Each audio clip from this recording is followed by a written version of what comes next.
Hello అండి, నమస్కారం. ఎలా ఉన్నారు? అందరూ బాగున్నారా? మీరందరూ ఆనందంగా ఆరోగ్యంగా ఉండాలని అమ్మవారిని ఎప్పుడూ కోరుకుంటూ ఉంటాను. ఆరోగ్యంగా ఉండాలంటే ఇంటి వంట తినాలి మరి. అందుకే ఇంటి వంట తిందాం, ఆరోగ్యంగా ఉందాం. నేను మీ రాజ్యలక్ష్మి, లక్ష్మీప్రియ వెజ్ కుకింగ్ వీడియోస్కి స్వాగతం. ఈరోజు ఈ వీడియోలో పుల్ల పుల్లగా, కారం కారంగా, కమ్మగా చేసుకునే మామిడికాయ రోటి పచ్చడి అయితే చేసి చూపిస్తానండి. మామిడికాయ సీజన్ వచ్చిందంటే పచ్చి మామిడికాయలతో ఎన్నిసార్లు ఈ మామిడికాయ పచ్చడిని అయితే చేస్తూ ఉంటాము. ఎన్నిసార్లు చేసుకున్నా కూడా తనివి తీరదు. వేడి వేడి అన్నంలో ఈ రోటి పచ్చడి చేసుకుని తింటే ఎంతో బాగుంటుందండి. మరింకెందుకు ఆలస్యం, ఎలా చేయాలో చూద్దానికి ముందుగా స్టవ్ వెలిగించి మూకుడు పెట్టుకుని 1/2 టేబుల్ స్పూన్ మెంతులు వేసుకోవాలండి. మెంతులు దూరగా వేయించుకోవాలి. లో ఫ్లేమ్ మీదే వేయించుకోవాలి. పెద్ద మంట పెడితే లోపల వేగవు. మెంతులు వేగాక జీలకర్ర వేసుకోవాలండి. 1 టీ స్పూన్ జీలకర్ర కూడా వేగాక 1 టీ స్పూన్ ఆవాలు వేసుకోవాలండి. మెంతులు, జీలకర్ర, ఆవాలు బాగా వేగిన తర్వాత చల్లారనిచ్చి రోట్లో వేసుకుని పొడిగొట్టుకోవాలండి. ఇది రోటి పచ్చడి కాబట్టి నేను రోట్లో చేసుకుంటున్నాను.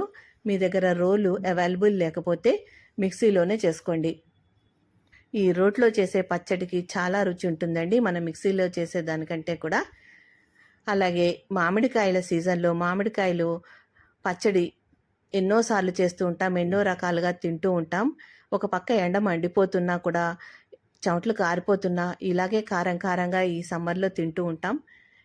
మెంతులు, ఆవాలు, జీలకర్ర పొడి మెత్తగా నలిగిపోయిందండి. దీన్ని ఒక ప్లేట్లోకి తీసేసుకుని ఒక పక్కన పెట్టేసుకోవాలండి. తర్వాత అదే రోట్లోకి ఒక గుప్పెడు ఒలిచిన వెల్లుల్లి రెబ్బలు వేసుకుని దంచుకోవాలి. తర్వాత ఈ పచ్చడికి సరిపడా ఉప్పు 2 టేబుల్ స్పూన్లు తీసుకోవాలండి.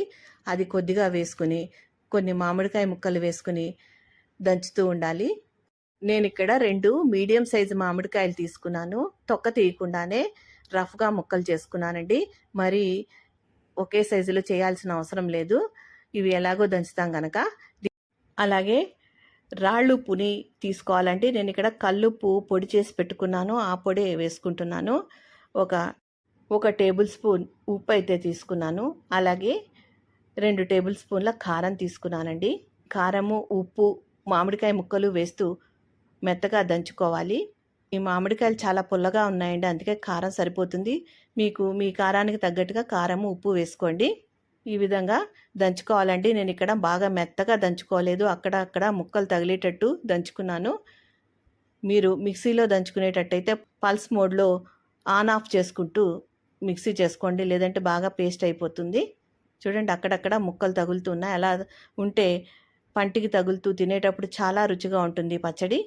ఇందులోనే ముందుగా పొడి చేసి పెట్టుకున్న ఆవాలు, జీలకర్ర, మెంతుల పొడి కలిపేసుకోవాలండి.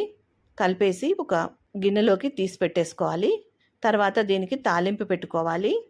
ఈ పొడి బాగా కలిసేటట్టు కలిపేసుకుని రోట్లో నుంచి పచ్చడి అంతా కూడా గిన్నెలో వేసేసుకున్నాను. ఇప్పుడు దీనికి తాలింపు పెట్టుకోవాలి.